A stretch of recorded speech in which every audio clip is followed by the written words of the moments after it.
Et on voit, en tous les cas dans les sondages, là encore, que vous n'êtes pas les seuls bénéficiaires de ce moment politique et social. Laurent Berger, aux yeux des Français, dans ce même sondage, la première opposante politique à cette réforme est Marine Le Pen.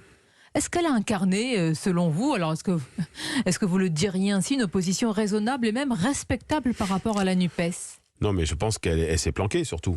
Elle s'est planquée, elle en a ma conviction. Ça lui a été profitable, apparemment. Bah oui, mais c'est bien le problème, c'est que je crois qu'il y a un effet miroir qui s'est opéré. Mais elle s'est planquée, elle n'en a pas grand-chose, elle n'a pas beaucoup de conviction, je crois, sur le sujet des retraites, et pour autant, elle en profite. Vous savez, moi je l'ai dit dès vendredi soir, le spectacle qui est donné à l'Assemblée nationale, il est indigne, il est honteux. Il fallait aller à l'article 7. Il y a des millions de citoyens, de travailleurs qui manifestent plusieurs jours durant contre les reports de l'âge, principalement à 64 ans. Et la représentation nationale ne débat pas de ce sujet-là. C'est un double problème. Je vous dis, le premier problème, c'est un délai contraint.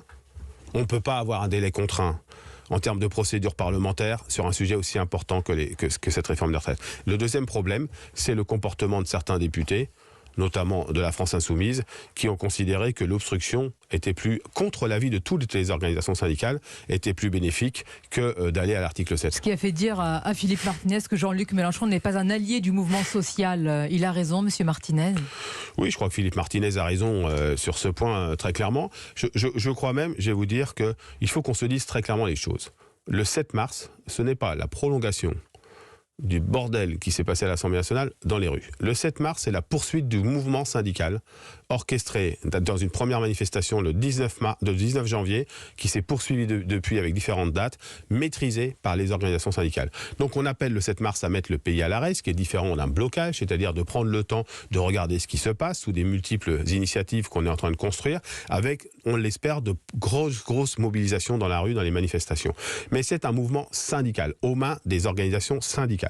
Ça fait 3 fois que vous le répétez, ça sonne comme une mise en garde par rapport aux responsables politiques et aux insoumis et à M. Mélenchon. Ça sonne comme un rappel. On est capable, on en a fait la démonstration, de mettre beaucoup de gens dans la rue pour contester cette réforme des retraites que l'on conteste notamment dans sa mesure de report à 64 ans de l'âge légal. Et on veut continuer d'avoir la main sur ces manifestations, tout simplement parce que c'est la garantie que c'est l'ensemble des travailleurs et travailleuses qui se mobilisent au-delà de leur propre sensibilité politique, mais avec un refus clair des 64 ans, et c'est la garantie de le faire dans un climat qui, depuis le début, ça a suffisamment été souligné, même si ça l'a été beaucoup quand même, dans un climat digne, respectueux, calme, pacifique.